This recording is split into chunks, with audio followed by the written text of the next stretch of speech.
Jy is ingeskakel en luister nou na die program Straight Talk met die United Independent Movement wat aangebied word deur professor Aubrey Burger en die United Independent Movement se president Jacques Tallier. Saam met ons anker Chris Irolis vanaf Port Elizabeth. Saam met verskeie gaste wat van tyd tot tyd deel gewees hier op die program. Ja, hier op Joy Radio.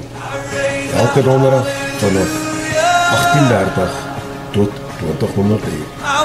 En plain Afrikaans, 6:30 tot en met 8 op 'n donderdag aand. Net hierso waar daar niks terughou gaan word nie. En waar daar net reguit en opreg gepraat gaan word oor die daaglikse gebeure in Suid-Afrika dat ieder Afrikaansburger van hierdie land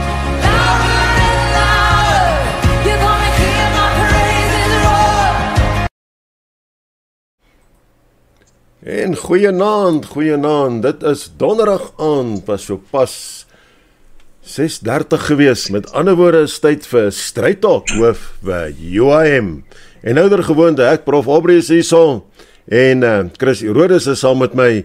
Ongelukkig ons president is, kan dit nie vanaand saam met ons maak nie, want hy het vandag daar by die Hooggeregshof van Pretoria, is hy amptelik ingesweer as 'n prokureur vandag, so sy epieskap is verby, en nou gaan hy saam met die groot honde rondhardloop, en saam met hulle blaf. Maar ja, ons het 'n paar interessante gaste ook vanaand hier saam met ons, en 'n paar interessante dinge, waarmee ons met u gaan deel vanaand. En ek dit, so kom ons begin en ons sê eers, goeienaand, hello Chris, how are you doing away out of PE tonight? Hallo prof, ek dink ek gaan vanaand probeer 'n bietjie Afrikaans praat, so vergewe my as ek 'n fout begaan. Baie dankie, het is my plesier om hier te wees, en vanaand gaan dit 'n uitdaging ook wees, baie dankie. Baie dankie Chris daarso, en dan ja, ons eerste gas is daar van die Wes-Kaap af, en hy was al voorheen op die program saam met ons gewees. Dit is ons goeie vriend van daar af, met die naam van Kurt. Nou Kurt, goeienaand en welkom weer terug hier op die program. Hi, good evening, Prof and Chris and all of our listeners. Huge privilege to be on the show tonight. Ja, nou ja, Kurt, terwyl ons jou nou in die beurt het, ons wag nog vir ons ander gas om op te kom, maar die gas sal nou by ons aansluit, maar ons wil jou eerste op die warm stoel sit vanaand. Now, listeners, you all know that there's a vacancy in Cape Town, where in the council what needs to be repopulated, if I can call it that. Ja, daar moet iemand anders daar ingeplaas word, 'n nuwe pion moet ingesit word. Maar die UIM plaas nie pionne in nie, ons plaas koninginge in, want hulle is meer beweegbaar en hulle is meer gevaarliker as die koning op 'n skaakbord. En en dit is ons voorreg vanaand hier op die Straight Talk saam met die UIM, om die kandidaat, wat as ek het nie mis het nie, en hy sal dit vir ons nou bevestig, op die 28ste van die maand ingesweer word, en wat die warm stoel van oorlede Neil de Beer, die voormalige president van die UIM, gaan oorvat, en gaan volsit, en hopelik nog warmer gaan hou vir ons. Nou ja, Kurt, vertel ons bietjie alles hiervan. Yeah, huge privilege, Prof. It's not easy, the shoes that needs to be filled, but it is important for us that, the work and the vision of the UIM needs to continue.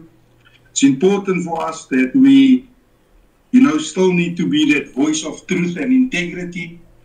And, the words that President Neil always used to say was that we need to continue fighting in the light. So we're going to continue fighting and doing what needs to be done to see that our country becomes great once again. Absolutely. Now, Kurt, as the new councillor or provincial councillor, in Cape Town. What is your first point or mission, vision, what you want to achieve as the councillor there? Prof, there's a few things. And the awesome thing is that we've already been busy with it. There's a lot of stuff we have achieved already. But if I can point it out, it would be obviously improving the infrastructure, which we've been really involved in already. We've been helping another organization out in Mitchell's Plain with regards to securing a field or a soccer field where they will actually become the home of the soccer club. I'm not going to mention the names as yet. So we've been very, very involved with regards to that. We've been involved with enhancing public services within the Western Cape already. We've been very involved in promoting economic growth, where I'm sure everyone has seen on our social media page that we've already helped secure hundreds of jobs for the youth already. And then also fostering community engagement, which is really, really important, where I'm sure everybody's also seen on our Facebook page how we've been engaging community residents in the communities and how we've just been striving towards bringing stakeholders together, obviously for the greater goal that is to, see things become really positive again within our communities and within the Western Cape and within the metro of the city of Cape Town as a whole. So we've been very, very, very busy, Prof, and we committed and we, accountable. The accountability is there. We believe that we need to be accountable.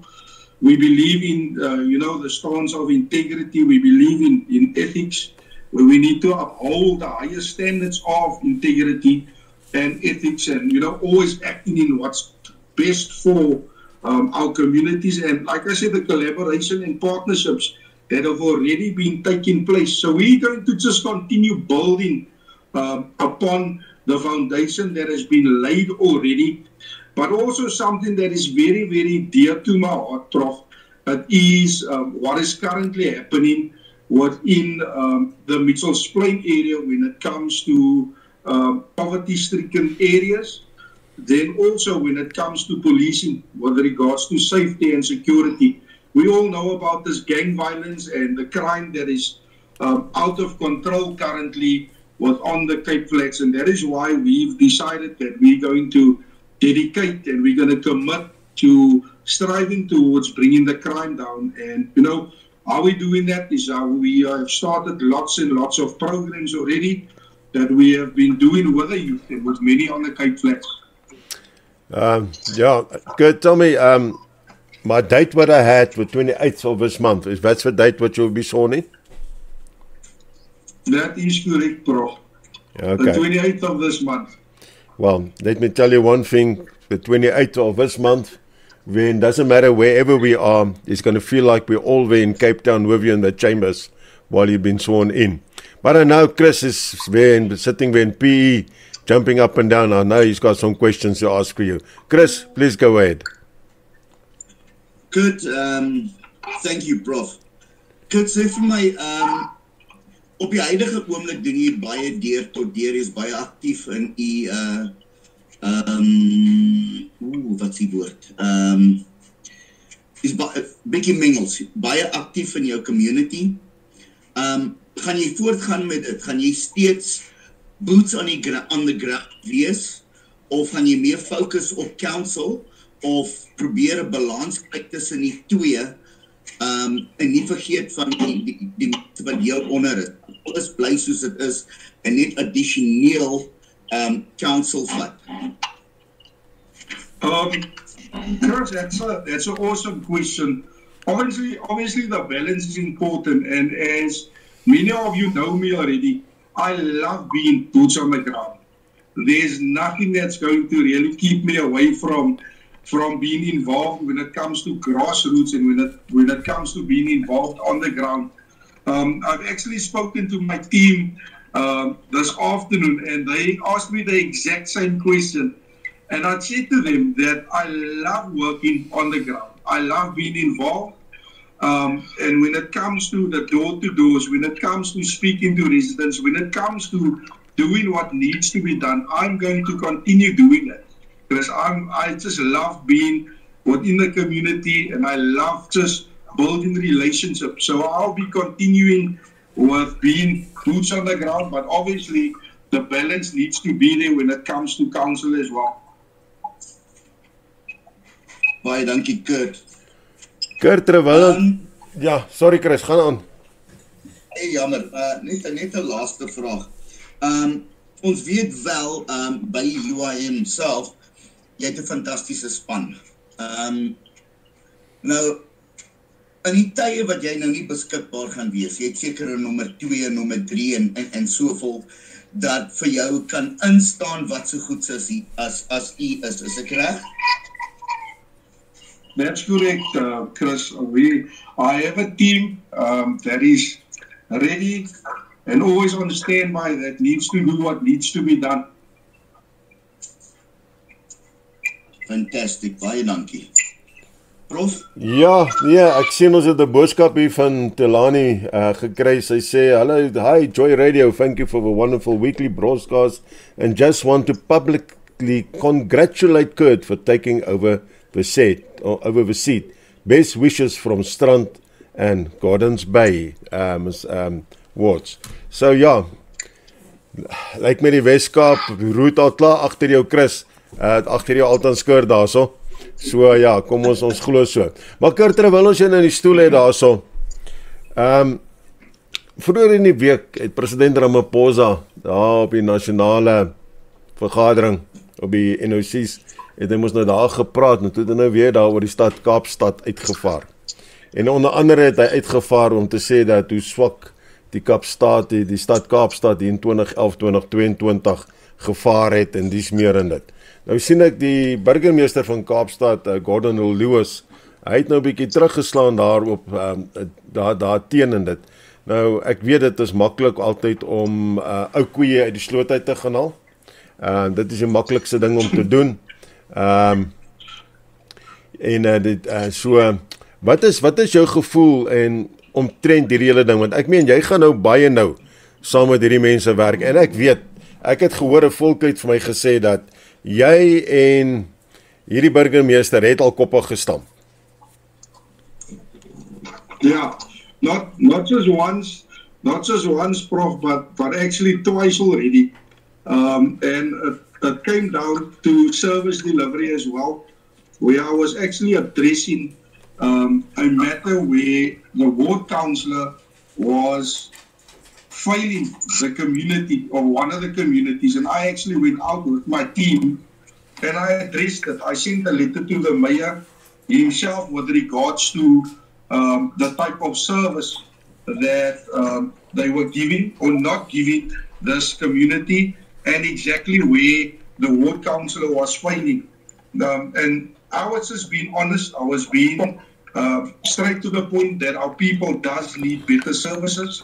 And when we look at the statement that Cupcake Cyril or President Ramaphosa was saying, there's something that he spoke. He mentioned specifically that it was in the years 2011 to 2022 where he was saying that the DA service delivery, or the City of Cape Town service delivery, was not of the best. But this to me, Prof, this is clearly him trying to create a narrative once again, trying to remind people that there once was a thriving ANC. And the truth is that from 1999, the ANC started to spiral down. In everything that they were involved in everything that they were doing, we actually see how corruption was rising, and we actually see how many of the ANC leaders and certain ANC members started to get more involved in jumping onto the gravy train, which is sad. And this is where we actually finding ourselves in the situation now where things hasn't gotten better, things has gotten worse. And to me, this clearly looks like President Ramaphosa is actually throwing a lifeline to the DA, knowing that when push comes to shove, the favor needs to be returned to him, especially in the time, in the situation that he's finding himself in now. And the truth is that he says that the city of Cape Town, he then says that the city of Cape Town tends to perform well on measures of financial governance.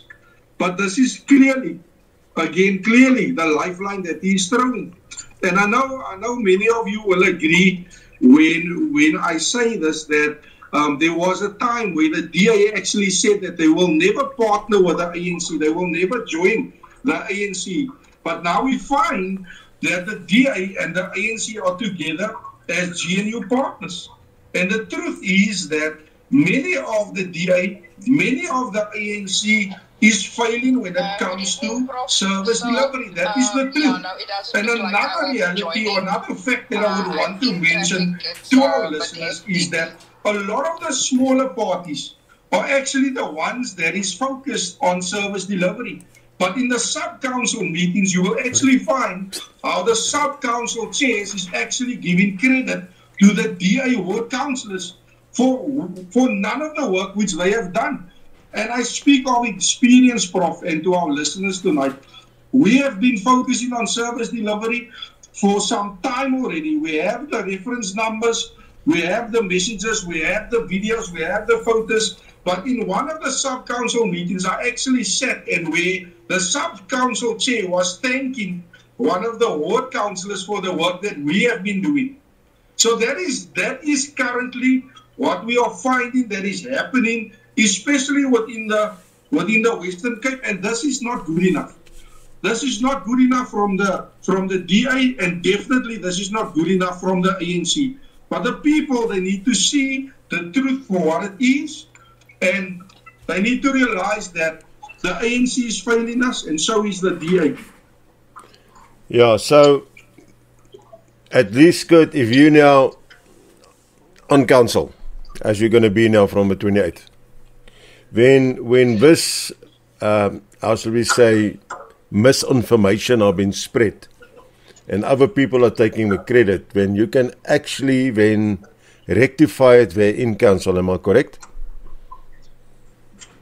That is correct, Prof.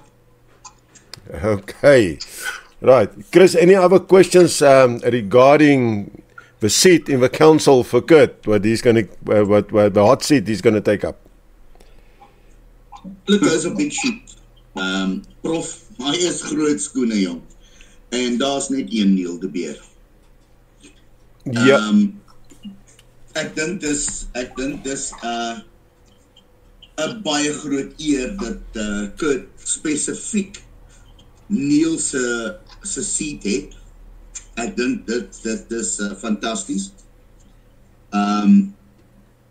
Daar's baie liefde van Kurt en vir Neil. Dit is public knowledge. En mense gaan hom dophou. Hy moet homself nie steur aan die besigheid van klein partytjies en die DA van die glory daarvan. Dis 'n ou ding wat hulle doen. Die enigste advies wat ek vir Kurt kan gee is focus, Kurt, in your community, and you'll get the job done. We've got a lot of faith in you, and you're always going to have the ANC saying that there's inequality, there's this, that, and the next thing. But focus on your seat. Focus on growing and building the UIM and keeping our name high. And dis die mees belangrike hy moet doen. Hy weet wat hy moet doen. Ek glo wel vas dat hy dit sal maklik handhaaf. Dit gaan harde werk wees, maar hy sal dit handhaaf. Ja, dis my 2 cent op hy on that subject. Baie dankie, Chris. Kurt, ja, van my kant af en ek glo van almal in die UIM se kant af, wil ons net vir jou sê baie geluk met die aanstelling en ons glo dat jy sal groei van krag tot krag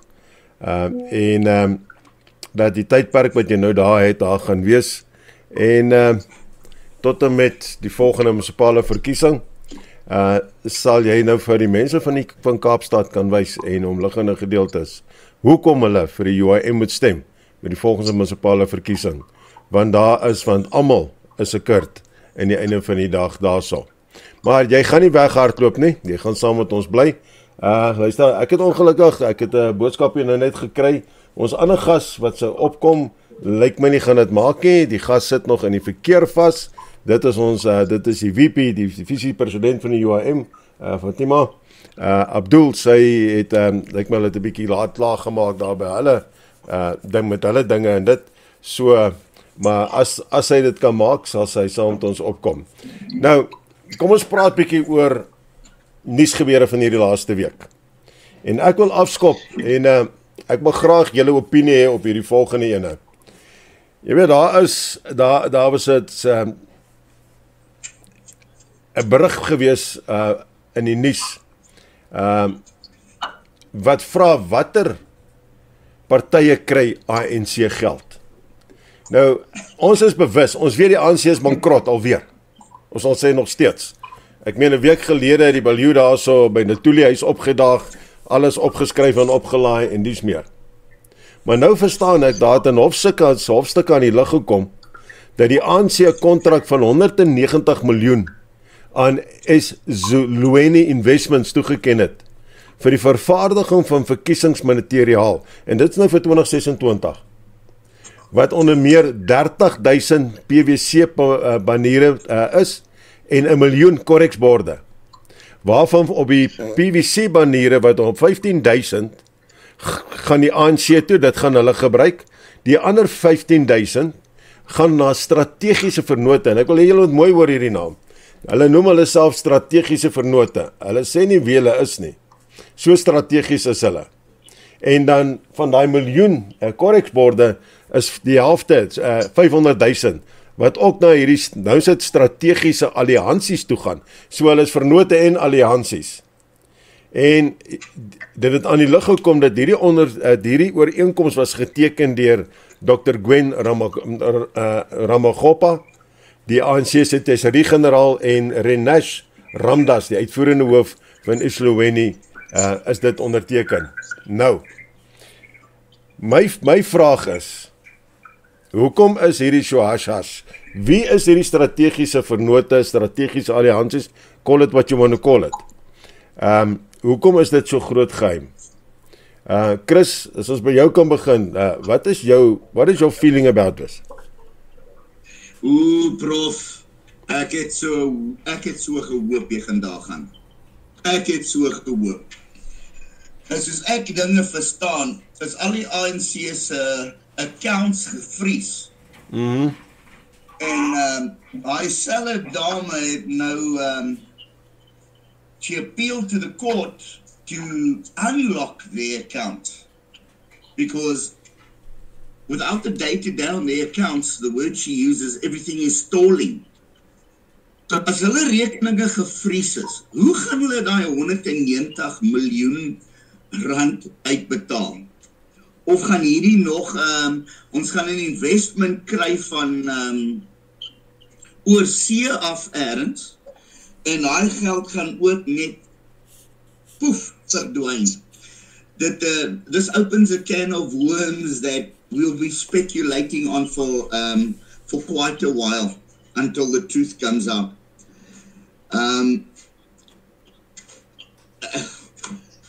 Die EU gaan hulle geld gee op hierdie kant, en hulle rekening is gevries op daai kant. Iets is baie snaaks aan die gang hierso, regtig. Iets is baie snaaks aan die gang, prof. Dit is my gevoel hieroor. Maar dink julle nie dat hierdie partye, hierdie ander partye, of sal dit soos dit hulle nou noem, die alliansies, dat hulle geïdentifiseer moet word, dat hulle bekend moet gemaak word aan die publiek al buite nie? Want as dit nou nie weer dieselfde so wat ons gehad het, wat gesê het voor die 94 verkiesing, ons sal nie saam met die ANC stem nie, ons sal nie saam met hulle sit, ons sal nie saam met hulle werk nie. En aan die einde van die dag, toe al die beloftes wat voor die verkiesing gedoen is, toe sit by die venster uit. En ek dink baie van hierdie alliansiepartye wat hulle so van praat, wat hulle nou so mee help, doen dieselfde, maar hulle vat agteraf, skep hulle by die ANC. My gevoel is, hulle moet publiek openbaar word aan die einde van die dag. Nee, ek voel heeltemal, ek stem heeltemal saam met die prof. Maar as jy mooi onthou toe the delegation Amerika toe is, en toe sit hulle daar met president Trump, en toe is John Steenhuisen destyds nie aangestel is, he was introduced by President Ramaphosa as, this is my Minister of Agriculture. Ja, I remember. Dit is maar een van die dinge. It came out of the horse's mouth. This is my Minister of Agriculture. So, ek wil nou nie sê dat die DA of enige party geld van die ANC kry of die ANC back hulle of wat ek al, maar dis eintlik snaaks. Al die jare was die DA die official opposition, maar het lyk vir my nou dat hy it is his Minister of Agriculture. So I don't want to connect the dots, but the dots are all, they're getting very close together and they're all reading in the same direction. Yeah, well, they're connecting themselves at the end of the day. Now, hopefully somebody is going to scratch and that these parties will be brought to the light. And I believe darkness will always come out in the light. But now I want to talk about something else, what I want to bring up. En Kurt, hier is 'n probleem, nie net in KwaZulu-Natal nie, hier is 'n probleem landwyd en daarso, en is 'n groot probleem daar in die Weskaap ook. En dit is hierdie massiewe, en ek kan onthou, oorlede Neil, ek het 'n klip destyds gesien van hom, waar hy gegaan het na die SASSA kantore toe, waar hierdie massiewe lang rye is, waar hierdie ou mense, of sal ek sê die jong mense, want ons is nog jong, ons is nie so oud nie, in hierdie rye, in die hitte geson moet staan, daar's geen koelte nie, daar's nie 'n stoel vir hom op te sit nie, daar's net mooi niks nie. En waar hy toe gegaan het, en hy het gaan water koop en alles om vir hierdie mense te gee en dit. En hier het ons hierdie week gekry, dat daar so in KwaZulu-Natal, daar by Verulam, 'n 60-jarige man, het saam met sy vrou in die ry gestaan, hy het gegaan om aansoek te doen vir sy SASSA. En hy het in mekaar gesak op hy teelvloere, of op hy paving het hy neergeval. Die kliniek, die beste van alles, die kliniek is op die perseel, 50 meter van die SASSA kantore af. Maar hulle wil ook nie om gehelp het nie. Die berig sê dat die beweringe is hierso, hulle het geweier om die nodige mediese hulp aan hierdie persoon te gee. Nou, ek meen, hier's twee dinge. Eerste plek, waar is die konstitusiese beskerming vir die ouer mense nou? Wat hulle menswaardigheid nie aangetast moes word nie. Hulle menswaardigheid was nie aangetast. My tweede punt is, die konstitusie sê, almal het die reg op mediese sorg, en met toegang het daartoe. Mediese sorg was daar gewees, toegang was daar gewees, maar hulle het geweier om daar te kom sien, om daar toe te pas. So ek dink daar's 'n klompie etiese kodes op die mediese front gepleeg, en dan praat ek ook nie eens op die konstitusie nie. Nou, ek wil my verstout om te sê, ek dink dat sulke gevalle al daar Mitchells Plain en daai plekke, Philippi en daai plekke ook al gebeur, is dit nie? Ja, Prof.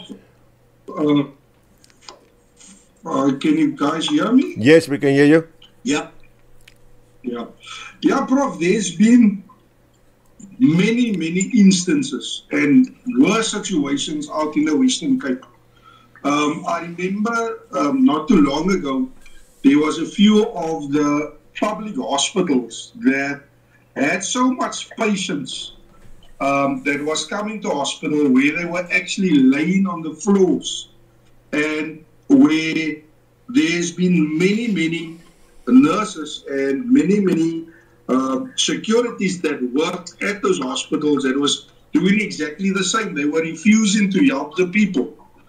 But I want to remind you, Prof, and Chris, and to our listeners, all of this started back in 1993. There was a document that the ANC released in 1993 to a lot of their top structure, where they were actually instructing them that there were certain government institutions that they needed to target, to infiltrate, so that their people can benefit. I remember one of the institutions was the SAP, the police, it was the Defence Force, it was the Department of Health, and it was universities and Department of Education, schools, and so forth. So today we see that a lot of those institutions has been infiltrated. That is why we find people in top positions that have no experience whatsoever. They don't know what they are doing in those top positions. There's absolutely no experience. And because of that, there's a filtering down that is taking place, where it's affecting everybody in every level of that institution. And now we find where people on the ground are suffering in such a way that they are being turned away from services that is their right to receive.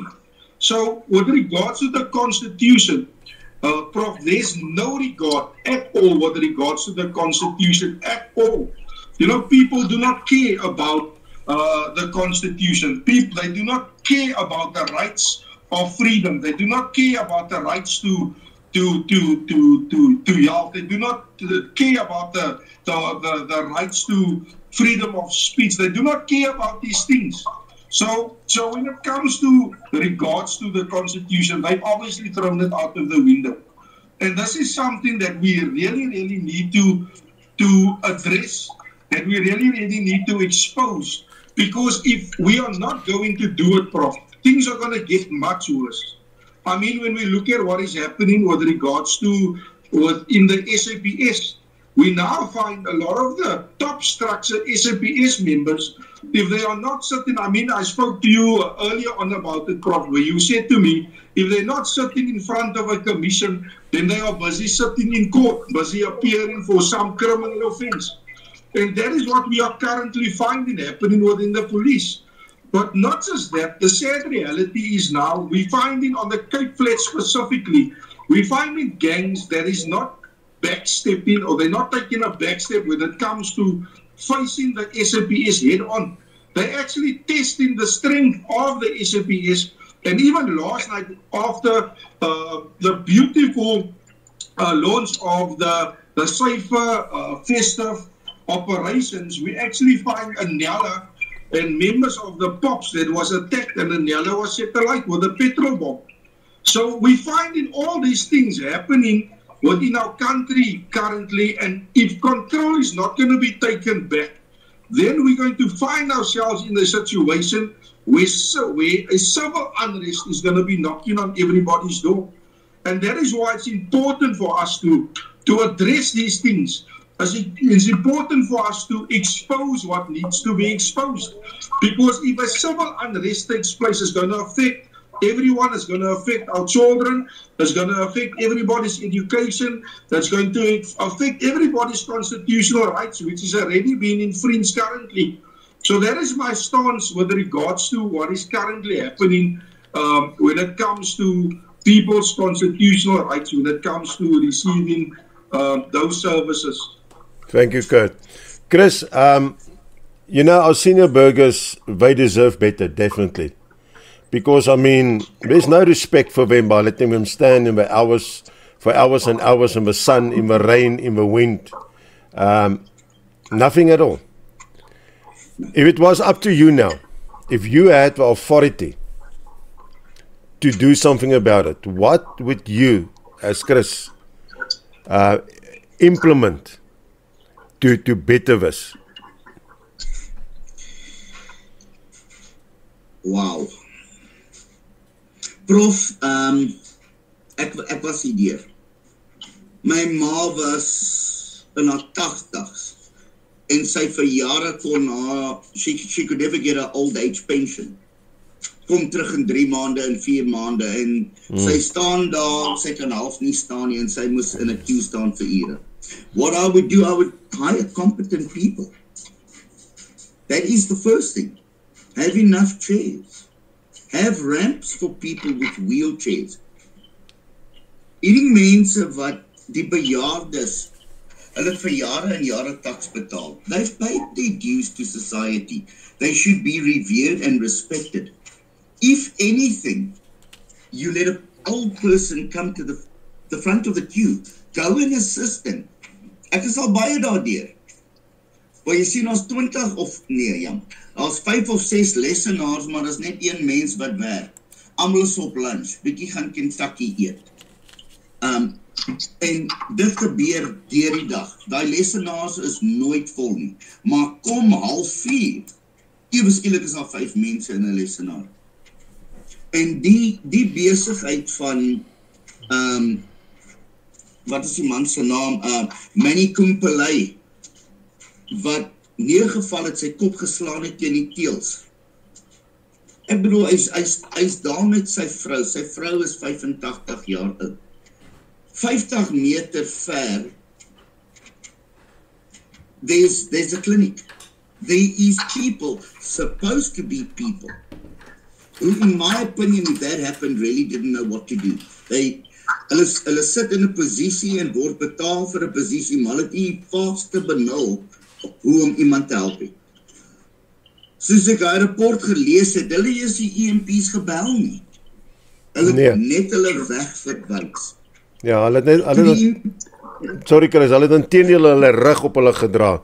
Ja, en sy vrou is 58, nie 85 nie. Want ek dink dit sal sy ouma gewees het of sy ma. Maar ek meen van die ander mense wat daar was, moes die moes EMS eventually bel en toe het 'n sekuriteitsmaatskappy uitgekom om te assisteer. En hy was dood aangespreek buite.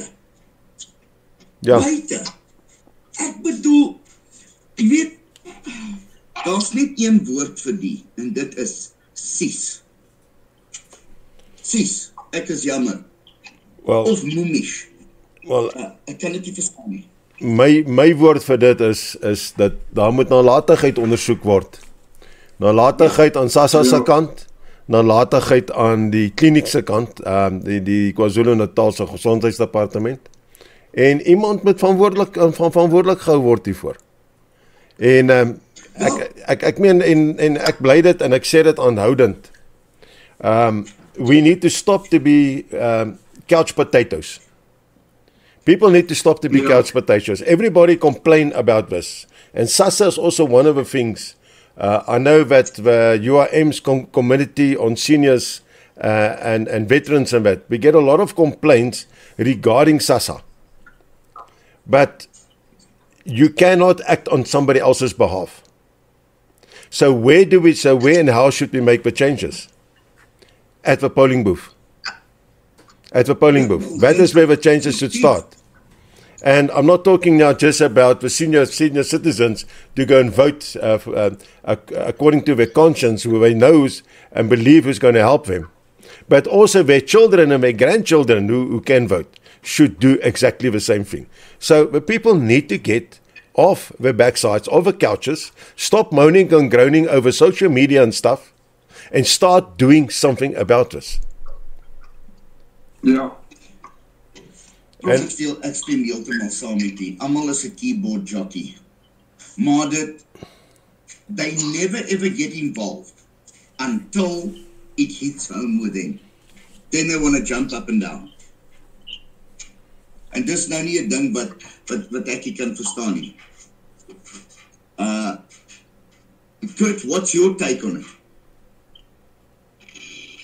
Yeah, this is really sad. It's you know, and I've always said that we really need to show the love, the care, and the respect for the generation that came before us.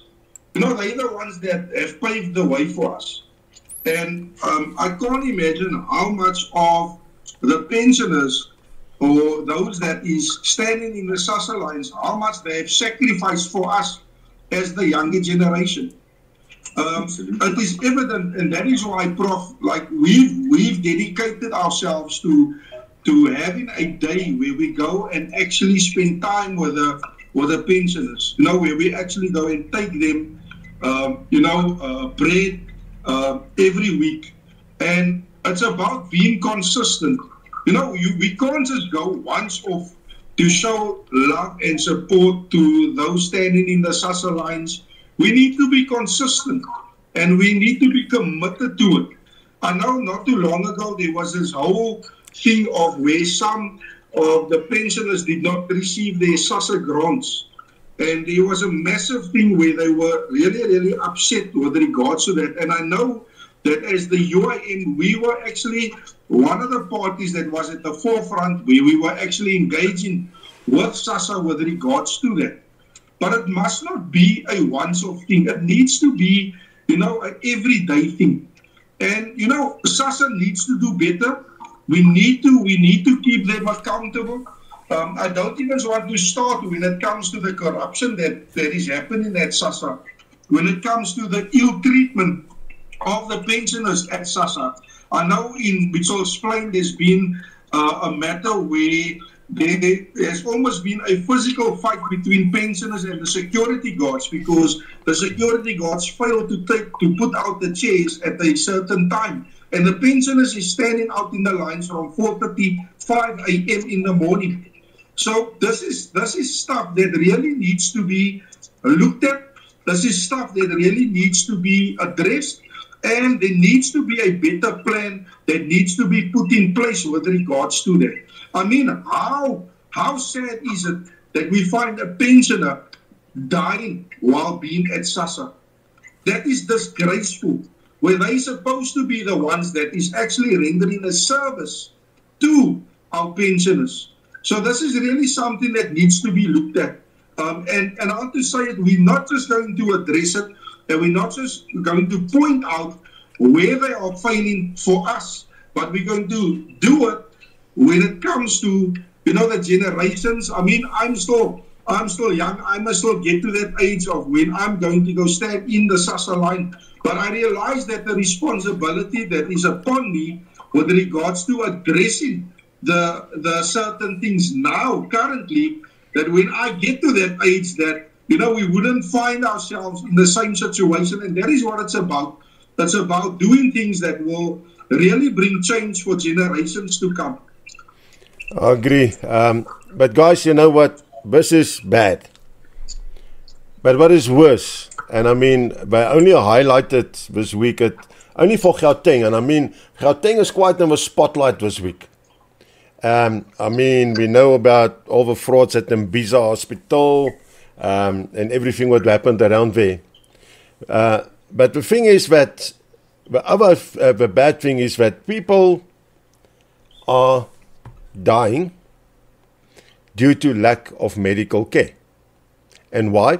Because the ambulances doesn't reach them within the golden hour. And they, and specifically in Gauteng, they reckon that there is, according to Westats, and I doubt this Westats is correct, they say 61% of where ambulances were summoned, they reacted within 30 minutes. Now, I think somebody sucked that out of their thumb, their thumbs or something. Because if I take it specifically here where we are, where I am, and where the studio is situated, we fall under Mfuleni. So the depot of the ambulances is in Sebokeng. But the private companies, the Netcare 911s and those who are situated in Vereeniging, are usually a half an hour before them when they are being called. You call them at the same time. They take sometimes up to 3 hours to get there. So, and I know this is a national problem. It's not just, Gauteng has been highlighted, but this is a problem in every province in this country. Weer eens, and I want to read to you guys what the article says here, what the reasons what were given, die verskonings wat hulle aanhaal hiervoor. Nou ek weet oral en ek veral daar in die Weskaap en ek weet ek hamer op die Weskaap vanaand Kurt. Julle het baie rooi zones en rooi areas daar. Nou hierbo ook Gauteng, Vrystaat, Limpopo, Mpumalanga, alle ander provinsies, Noord-Kaap, almal het ook rooi areas. Maar alle areas is nie rooi nie. Ons area is nie rooi nie, onder andere. So hulle hoef nie te wag vir 'n polisie eskort om in te gaan om hiernatoe te kom nie. Is nie nodig nie. En dan die groot ene is hulle sê as jy die noodnommer 112 bel, dan na die daai noodbelsentrum toe. Dan het jy 'n situasie van wat hulle sê dat daar 'n kommunikasieprobleem is. Ek weet nie wat die kommunikasieprobleem, maar daar is blykbaar 'n vertraging in die oordrag van die oproepe. 'n Vertraging daarvan. So ja, so dit is nou nogal 'n probleem. En dan die ander ene, sorry, ek wil net wil sê die ander ene is dan verkeer, spitsverkeer en spitstye. Maar ek meen die noodbane is daar. As jy verkeer hulle werk doen en hy goed oophou en dit nie taxibane gemaak word nie, sal dit nie 'n probleem wees nie. En dan hulle vierde een is natuurlik die dienslewering, die dienslewering optogte. Nou moenie vir my sê daar's optogte elke liewe dag nie. So ek meen dit is tipies ons ANC regering en die provinsiale areas wat regerings wat deur hulle beheer word en hulle vennote of sal ons so sê hulle buddies wat hierdie kyk hulle het verskonings vir alles. Daar's nie oplossings nie. Ramaphosa het nou so ruk terug uit met 'n 10 punteplan uitgekom. Nou daai plan dink ek is al so hol gery. Hy wil nie meer verder gaan nie. Hy gaan nie meer verder gery kry nie. So dit is 'n probleem. As UAM. Chris, die rede te vat.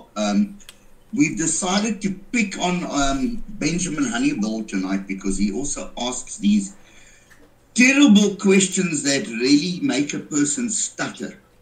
Now, Benjamin, let's just deal with what the prof was asking there, and then we're going to pick on you a little bit.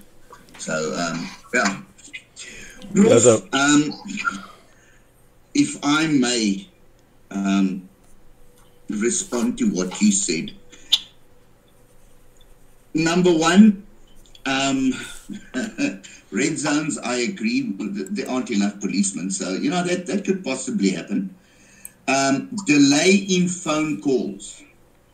I think you've got to have somebody at the call center to be where you can actually say there's a delay. They've actually got to pick up the phone before there's a delay.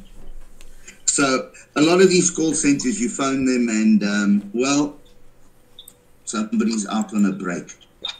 And I don't see how there can be a delay. You answer the phone, there's a problem at a residence, you go onto your system, you know exactly where the ambulances are and you dispatch the call. The second thing I don't understand, there is nothing in South Africa faster than a taxi. Nothing. Not even a Formula 1. How they can't get there in 15 minutes, I don't know. The problem is they are not saying that you're not getting there within a half an hour. They are saying that the reaction time is a half an hour. So if I phone at 7 o'clock at night At 7:30, they might react to my call and actually pick up the phone. And that is what the problem here. And the statistics that show that, well, it's sent up on last year, but the world averages 80% in 15 minutes. I mean, this is ridiculous. Not if we have the fastest vehicles in the world that look like taxis. It's impossible. I mean, our taxis are so fast they can ice skate uphill. So you want to tell me you cannot get to an emergency in that golden hour? And I've been to Cape Town. Those taxis run so fast in Cape Town that they come past you now, you see the blur, but they've already stopped at the place where they have to be. So it is impossible. It's just laziness, in my opinion, and they just don't want to do the job. That's what it is. It is ineptocracy. Well, they don't want to do the job getting paid for. Well, at least one good thing what came out of all the Tembisa investigation, although the minister, Aaron, Minister of Health, he was never aware that happened there. Eh? We must never lose that out of sight. But Panya Lesufi, the Premier of Gauteng now, with that what's happening and all this other stuff in the the medical field in Gauteng, he have now decided to suspend the head of the health department of Gauteng. They have appointed somebody now temporarily in his place. So it's also again somebody suspended on a paid holiday, suspended paid holiday. I don't think that anything is going to come out of it. Anything is going to be better out of it. But once again, we as the citizens of this country should get up, stop being couch potatoes, stop just murmuring and complaining on WhatsApp groups and so forth, and start standing up and making our voices known. And I mean, I'm not talking about that people need to go and start tweeting and doing riots and that, but I don't care which political party people who actually what they support, but go to those people who you voted for and tell them, we insist that you do something now. And if they don't want to do something, go to another party, go to somebody who's prepared to help them, to help you. And so that this stuff can be placed on record at the end of the day. Because if there's no paper trail, you've got no proof. So that is how I feel that people need to stand up in this country to get something done. Up here in Gauteng, people stood up against the e-tolls. E-tolls is gone. It's scrapped. It took time, but it's gone. Because the people have spoken. And that is exactly because the Western Cape wanted to start with e-tolls as well. And they were busy fighting to stop it. And the people up here said, no, we had enough. It was stopped, so it was stopped all over. So we've got a voice, and our voice we need to use.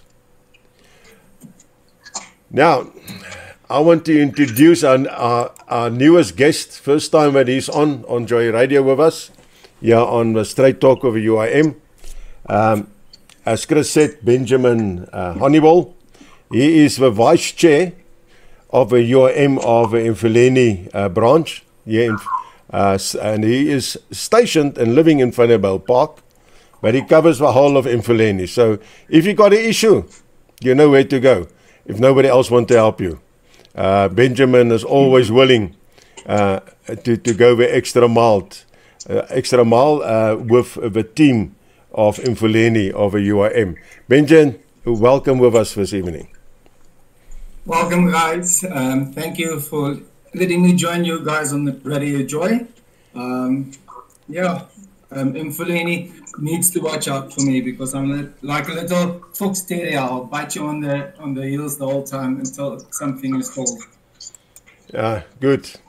Right, guys. I want to address it. I want to address a point. What I'm worried.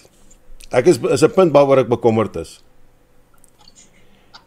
berigte het uitgekom en dis weer eens Gauteng. Soos ek sê, ek weet nie, lyk my Gauteng is die een wat alles proef, want as hulle dit reg kry, dan sprei het uit na die ander provinsies wat onder ANC beheer is, om het daar reg te kry. Nou, eerste plek het hulle uitgekom, vir 2026 wil die Gautengse onderwysdepartement, wil hulle klomp onderwysposte sny. Klaar, hulle het klaar so gesê, dit is wat hulle wil doen. Right. Nou, die nuutste een wat vanoggend uitgekom het, sê hulle wil nou die geldkraan vir subsidies aan Afrikaanse skole wil hulle toedraai. En ek wil hierdie punt ek wil die punt stres, en dit is nie oor die kant daai kant nie, maar hulle maak dit pertinent, het hulle dit bekend gemaak, Afrikaanse skole. Hulle sê ja, hulle het nou die jaarlikse subsidie nou van die Twinkle 5 skole drasties gesny. Nou ek weet nie wat die Twinkle Little Eye hier is nie. Want hulle daar is 'n Twinkle 5 en 'n Twinkle 4 en 'n Twinkle 3 en 'n Twinkle 2. Met ander woorde, as 'n skool, kom ons sê 'n skool het vir 'n kind R900 befondsing gekry op subsidie, is dit nou gesny en nou gaan hulle net R315 kry. En dan daarbey, dan is dit nog al die departementele onderwysposte wat ook weggevat word. Nou kom hulle en hulle sê maar daar word eintlik nie poste verloor nie. Die provinsie verloor nie poste nie. Ons vat net hier weg om vir minder bevoorregte skole meer poste te gee vir onderwysers. Dit is wat hulle doen. En natuurlik, wie blameer hulle? Die nasionale regering. Hulle sê die begrotingsdruk is te groot. Nou, ek weet nie, hierdie gaan 'n absolute massiewe impak hê. 'n Massiewe impak hê volgende jaar vir ouers. Alle ouers kan nie bekostig om hulle kinders in privaat skole te gaan sit nie. Alle ouers het nie veral en ons weet die huidige afleggings wat die laaste van tyd gebeur het en nog steeds besig is om te gebeur en wat nog ontvolg as gevolg van hierdie ekonomiese gemors waarin die ANC ons gesit het in hierdie land. Want daar is geen ekonomiese groei nie. Gaan hulle dit nie kan bekostig nie. Glad nie. So dit is, en dit gaan 'n massiewe probleem wees. Ek het hier so 'n aanhaling gekry van 'n skool wat gesê het dat net vir hulle skool met die onderwysposte wat hulle verloor het, is dit R1 miljoen wat hulle ergens moet uitkrap. Want daai onderwysposte moet nou bestuursliggaamposte word om gevul te word, om van die kinders onderrig te gee. Laasweek, toe kom begin van die week, toe kom hierdieselfde departement, en hulle sê nou ja, nadat hulle nou al hulle aanlyn registrasies gedoen het, en al hulle sommetjies in dit gedoen het, toe staan nou minder kinders geregistreer, as gevolg wat hulle oorspronklik die syfers gegee het, en toe blame hulle het om te sê, ja, want party mense het tot by 5 verskillende skole, tussen 3 en 5 skole het hulle aansoek gedoen, maar hulle stelsel sê, jy moet by minimum van 3 skole aansoek doen, vir jou kind, anders aanvaar die stelsel het ook in elk geval nie. Nou, ek weet nie persoonlik wat die oplossing is nie. Ek weet wel, as daar 'n party is, 'n beheerende party is, wat hierdie regering regeer, en wat die mense van hierdie land se belang op die hart het, maak nie saak wie hulle is nie. Ek meen, die Suid-Afrikaanse, die burgers van hierdie land. Want dit gaan nie hier oor enige ras nie, dit gaan nie oor 'n etiese groep nie, dit gaan nie oor 'n kleur nie. Maar dit gaan oor die opvoeding van ons kinders vir die toekoms. Want hulle is wat hierdie land in die toekoms moet vorentoe vat. En dit is wat ek aanhoudend sê, is wat die ouers en die grootouers in dit moet aandink. Dink wat gaan van jou kinders word, dink wat van jou kleinkinders gaan word. Dis maklik om terug te sit vir die wat nie my kinders op skool sê, dit is niks my te waai nie. Dit pla my nie. Nou wil ek vir jou vra, het jy kinders wat uit die huis uit is? Ja. As jy sê ja, okay. Het jou kinders, as jy sê ja, met ander woorde jy het kleinkinders. So is jy nie besorg oor wat van jou kleinkinders gaan word nie. Nou ek weet, Benjamin het baie, want hy is huidiglik besig om met skole te, hoe sal ons sê, in 'n stryd gewikkeld, namens die UIM, om sekere dinge reggestel te kry. En hy het redelike navorsing gedoen hierop. En daarom kan ek vir die luisteraars ook vanaand sê, ek is trots om te sê en dat hy my visiepresident, my fisiese voorsitter is by Mfuleni. Benjamin, kom ons gee vir jou die vloer. Die ander twee manne wil net so 'n bietjie koffie drink. Nee, dis reg. Die vraag wat ons moet regtig vra, as die Gautengse departement van onderwys beweer dat daar ernstige begrotingstekorte is, tot in so mate dat permanente onderwysposte gesny moet word. Hoe regverdig die regering dan die besteding van honderde miljoene rand aan die sogenaamde Basic Education Employment Initiative, die BEEI. Hierdie korttermyn initiative plaas tot 20 of meer assistentonderwysers per skool, terwyl volwaardige onderwysers hul werk verloor. Is dit nie 'n vorm van vermorsing van belastingbetalers se geld en politieke werksverskaffing ten koste van onderwysstabiliteit en kwaliteit nie? As mense dit moet antwoord, sou ek sê die regering se regverdiging vir die BEEI is dat die werkverskaffing van jong mense bevorder en terselfdertyd skole van hulpbronne voorsien. In teorie klink dit goed, maar in praktyk is dit 'n duur en korttermyn oplossing wat min bydra tot volhoubare onderwyskwaliteit.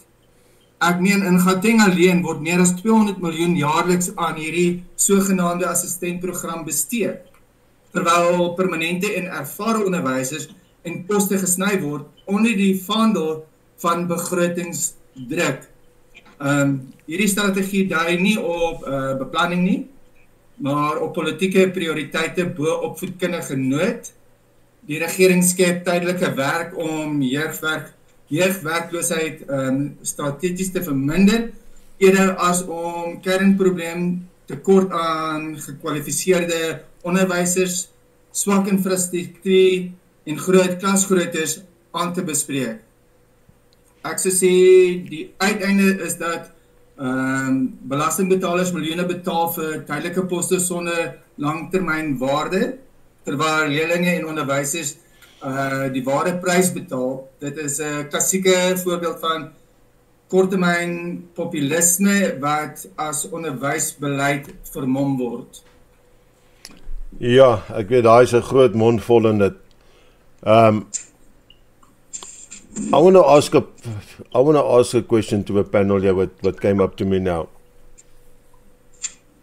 Although the UIM is not in government yet, and I'm saying yet because they will be there with the next national elections. UIM got 3 council seats, Cape Town, 1 Joburg, 1 KwaZulu-Natal. But the UIM are representative all over the country in a majority of towns already. Yes, the UIM looking for much more representatives, people with integrity, people with backbone who want to stand up for the truth and wants to fight for this country. But in the meantime, what can the UIM, and I know maybe this is an unfair question to you guys, maybe this is something that I should ask for the president of a party or the VP or the secretary general, but yeah, we are here now this evening.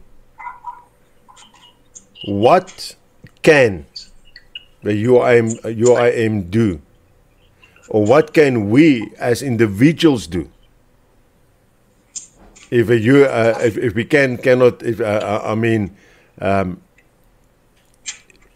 because we're not in government, we are not in councils, we are not in municipals or provincial to address this stuff, because this is something serious for me, like it is with a SASSA, like it is with a health situation, health department and that. This is for education. Everybody said, Vabella, don't worry. The DA came and said, we got our minister there, she's going to do these regulations, and she's going to, sy gaan alles mooi maak in dit. You know what? Vabella Act came enforced, and it's in place. We're already implementing it. And we're going to use it to forward this. And this is exactly what the Gauteng government is doing now. And this is going to spill over to the other provinces.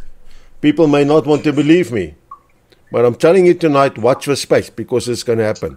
So what can the UIM do from the outside now to get this pushed and to get this more out there and to try to stop us?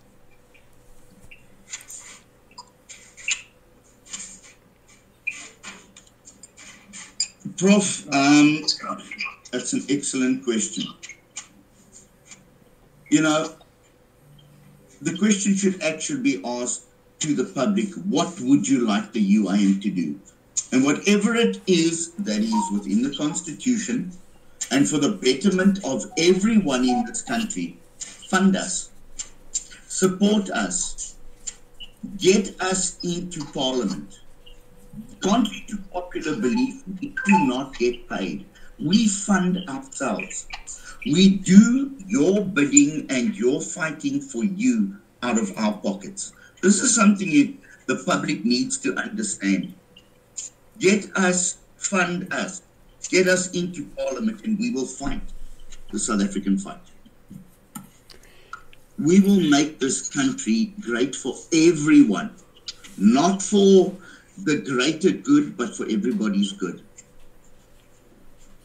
Too many times I hear the same thing. Well, you're a small party. What can you do? What would you want us to do? We write your letters. We phone the municipality. We go to the municipality. We stand in queues for you. We stand there with your documents and we fight. And you say thank you. And then you vote for somebody else. And then there's a problem and you run back to the UIM. Ag, asseblief kan u my nie help nie, meneer. Ek het die en die probleem, my raadslid sê die of die en hy wil my nie help nie. And then because we are the UIM, we go and we do it. Ag, baie dankie meneer, ek stem vir die ander party. Put your cross the cross. If you are upset enough, see that man in the bottom right there? He's going to go and fight for you in council. This man that is sitting and hosting this podcast, he's already fighting for you. The man on the bottom right, Benjamin, is riding hundreds of kilometers fighting for you for free. I sit and I go through hundreds of rands in a week of airtime fixing people's problems. And you know what? We're asking you to fund us. Then we can do the right thing. We've been fighting this fight for 6, almost 7 years now. Fight with us. Join us. Fund us. That's what we can do. That's what we are doing. And that is what we will continue to do.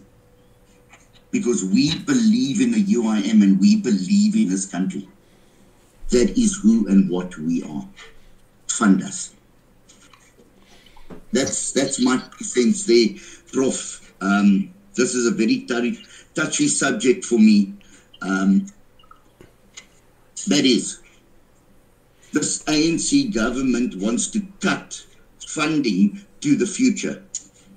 What that simply tells me is that, well, you know what, as an ANC member, I'm not so bright, but I've got to make sure that the people going to school are even thicker than I am.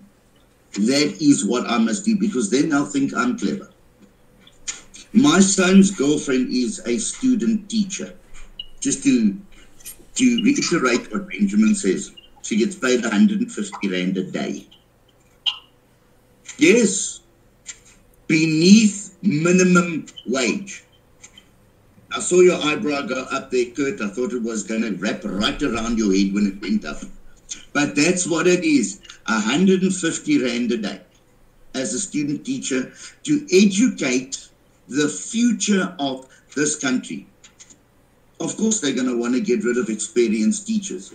Of course, there's more money to just go poof. That's what it is. That's what it is. Yeah.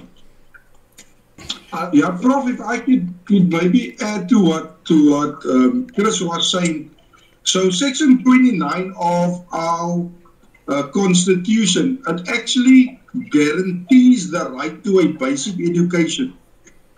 And it speaks about the right also to a further education, but it also speaks about the right to an education in the language of your choice. So what is currently happening is this ANC government is actually busy trying to wiggle and worm themselves where they actually have no respect for the Constitution. I mean, why would you want to make things difficult for kids that have the right to education? I mean, I can remember last year, or it was this year, where there was, in the Western Cape, there was a certain date and a certain time where parents actually needed to wake up early hours of the morning to actually enroll their children into 3 schools of their choice. And what happened was that a lot of those parents that sacrificed their time, their kids was not accepted at any school. And as the UIM, we actually went to go and help lots and lots and lots of parents, and we went to go fight for their children to actually be accepted into these schools where they had a right to education. So why must we go and remind people about the Constitution? But one thing we can guarantee people, as the UIM, we will uphold the rights of the Constitution. This is without a doubt. This is without a doubt. And we want to remind the people that is listening tonight, we want to remind you, there's many bigger parties that have failed you with regards to upholding the Constitution. And even as you have heard what Chris has said, all of us, as UIM members, we believe in living a sacrificial life because we know exactly why we are doing what we are doing. It's not for the benefit of ourselves, but it is for the benefit of generations to come. It's for our children, for their children, for your families, for our families. That is why we are doing what we are doing. So I agree 100% with what Chris is saying. You've given all the bigger parties an opportunity. They failed you. They've lied to you. Give the UIM an opportunity and let us show you what we can do for you. Exactly. I agree with that. But you know, Benjamin, I'll come to you now. I just want to bring this point in with us. We are, you guys have spoken about that, right? Give a smaller parties a chance. Give a UIM a chance on that. Now, the other question that's going to come to mind, and it's a question that we have received, and that is, why? What is the ethical standards? What is the ethical standards the UIM is built upon? Because that is what people are going to start to look at. Because all parties promise you the moon, stars, and Mars, and Jupiter, and everything included.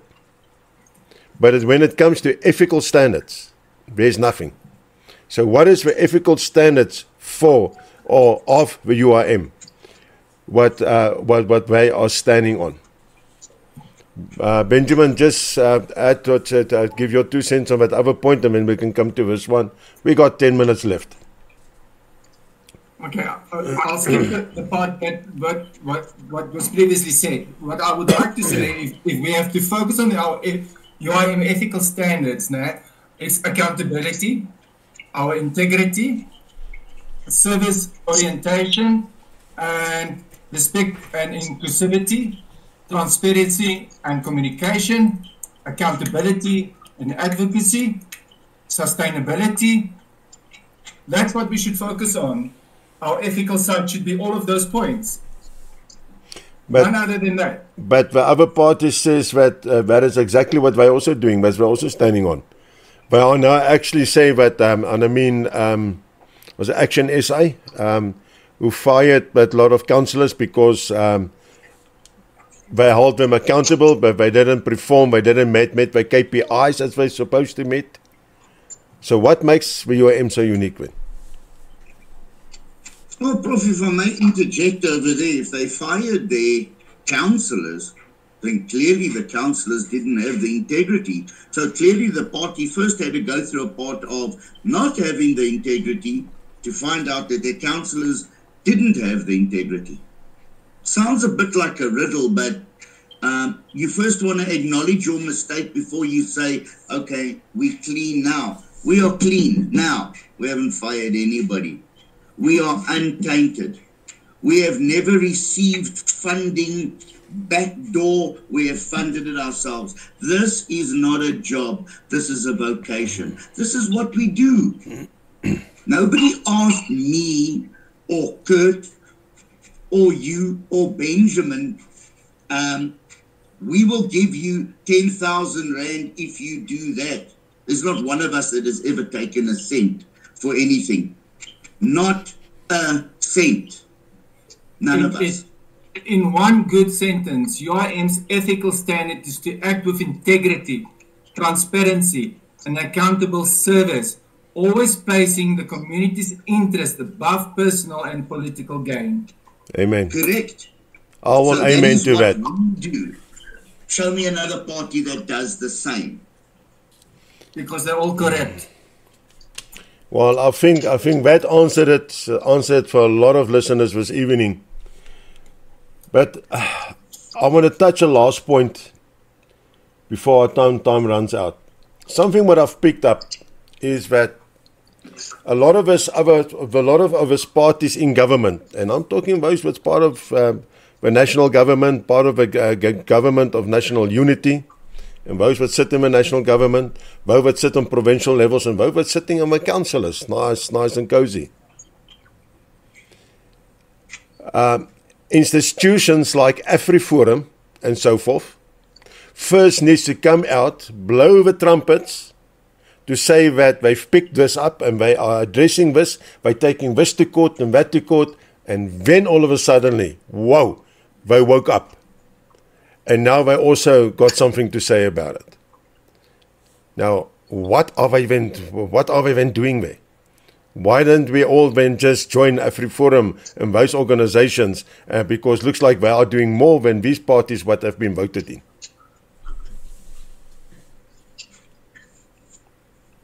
Any ideas? My personal opinion, and this is my personal opinion, Prof, is that these other institutions and parties have a whole bunch of dirt. And every time they become non-relevant, they dig into there and they take one out. Like what is happening now with AfriForum going up against this new commission that Cyril Ramaphosa has now instituted, saying that with a Truth and Reconciliation Commission, judgment was passed on, and there was no amnesty given to certain ANC individuals for what had happened during apartheid, the bombings, the killing of the Van Eck family, and so on. And all of a sudden, in March this year, if I'm not mistaken, Ramaphosa has started another commission. When you don't know what to do, you start a commission. To bring forth these people that did human rights crimes. But the ANC has also said that none of the ANC members that did anything wrong in the past should be investigated. those dockets that AfriForum had brought through, the police have taken back. So will not allow that. So you sit in a situation where this is not a government. South Africa is not a government. This is an autocracy. They will do what they like, when they like, how they like, and you've got to suck it up. And the UIM is tired of that. That is why we are here. We are no longer going to suck this up. I don't think there's anybody here on this panel tonight that is going to stand for the ANC's and this government's abuse and corruption anymore. So that is my take on that. I'd like to use the right words, but this is a Christian radio station, so forgive me for not using the right words, and I am not Neil de Beer, so I can't use those words. Maar die koffie raak koud en die weerlig klap hier buite, jong. Ja, gelukkig Chris, ek hou van moerkoffie. Dit is my gunsteling koffie en ek roer dit met 'n teelepel met 'n bliksemstraal teelepel, glo vir my. Kurt, ter afsluiting, is daar enigiets wat jy vir ons wil byvoeg oor hierdie laaste onderwerp en so? Yeah, Prof, when it comes to certain parties and when it comes to organizations, I'm not going to mention names, but I'm going to speak from the UIM and what we believe. We believe in all South Africans. We don't categorize people. We don't put people in groupings. We don't do that. When we fight for everyone. Mm-hmm. When we fight, no matter where you come from, the color of your skin, how you grew up, it doesn't matter. We fight for everyone. And that is what we will always maintain. And there's no way, I know everyone that is with us here tonight. I know Chris, I know Prof, I know you, Benjamin, and I know all of us. We have a heart for all South Africans. And I personally feel this is what certain parties is lacking. And this is what I feel certain organizations and institutions is lacking as well. So when we do things, when we say things, let us do it on behalf of all South Africans. Absolutely. President Neil, he said it beautifully. He said he has this dream, he has this vision of seeing a united South Africa again. And we've all grasped onto that. We hold onto that. And that is what we are working towards. Is to see South Africa united again as a people. And when this happens, we will see South Africa great again. So that is why we do what we do. And that is what I personally hold on to, Prof, and to everyone listening tonight. And I believe without a doubt, this can happen again. Thanks, Kurt. Benjamin? It will. I just want to say, South Africa is not the Hogwarts Academy for kill je hier, kill je daar en goed is disappear en alles het 'n paper trail. As jy bedrog pleeg, dit gaan uitkom as jy enigiets verkeerd doen. Kill je hier, kill je daar, weg is dit gaan nooit gebeur nie. Alles vat tyd en die mense moet net saam staan. Ons UIM mense gaan Suid-Afrika regryk. Ons gaan dit nie reg toer nie. Ons gaan dit reg ryk. Die korrupte mense gaan uitwees en die regte mense gaan inwees. Dankie Benji. Chris, some final words from your side. I hold on to Together We Will. Two things I say to myself every day. One, enhance your calm, John Spartan, or else I'll just explode. And together we will. And when I get annoyed and things don't always go the way I want to, together we will. Together we will. I reach out to one of the reps every day. Give them a call. How you doing? How's things? We need to be tight. We need to believe. We need to fight an honorable, integrity-based fight. And South Africa will back us. Absolutely. We are growing. We have to believe. Absolutely. Yeah, in closing, I would like to say, that I believe there's a reformation happening in South Africa on all fronts, faith-based fronts, political fronts, etc. Doesn't matter how hard they're trying to kick us, we will get up, we will stand up, and we will carry on. But the citizens of this country need to realize one thing. They've got the right, a constitutional right. Doesn't matter how the ANC, the Government National Unity, or whatever other party, how they try to bend it and and try to squeeze it to fit it in by their narratives. Every citizen in this country has got a right to demand clarity, to demand honesty, and to demand integrity. And I believe that the UIM share that conviction. That is that's the right what we've got as citizens of this country.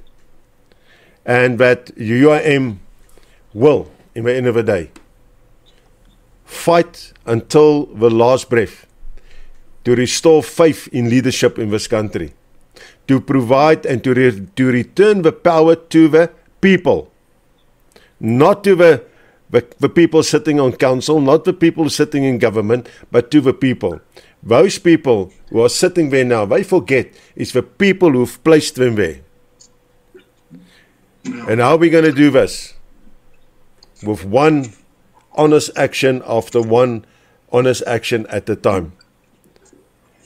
And for us as the UIM to do that, we need representatives. If there's listeners out there this evening, if you feel you want to make a change in this country, if you really feel you want to make a change in this country, and you decide tonight is the last night that I'm going to sit on a couch with my thumbs on a phone, on WhatsApp groups, complaining and moaning about everything, and feel that your hands are tied, you can't do anything, well, your hands is unbounded tonight. Contact the UIM. Go to the website www.uimsa.org. You will find everything there. How to join as a free member, or how to join as a paid member, or how to do a donation, or and then how to and then become a representative. Put your hand up to become a candidate for the next election. Don't wait for other people to do it for you. It's time that we stand up for ourselves, for our children, for our grandchildren, and for this beautiful country of ours. Now, gentlemen, that is my 2 cents for tonight's program. Chris, Kurt, Benjamin, guys, thank you very much for joining us tonight here on the Straight Talk with the UIM. I believe we will have our president back next week. I hope he's out celebrating tonight, his big day. And I believe, and I'm sure we'll hear from him tomorrow how the evening was. So, may you all be blessed, and every citizen of this country, every listener who has been tuned in. Until next week, same time, same place, we are back here on Joy Radio with Straight Talk with the UIM. Guys, last seconds to you just to say goodbye. Goodbye and God bless. Yeah, thanks, Prof, for having us tonight. God bless everyone. Thank you. Lekker aand mense. My nerves gaan 'n bietjie kalm raak verder vanaand. Daar's hy, baie mooi, baie mooi. Shalom almal. Father, we thank you for your guidance with the discussions on the program this evening. Lord, be with each and everyone throughout the weekend and week until we gather again. Bless every listener in Jesus' name. Amen.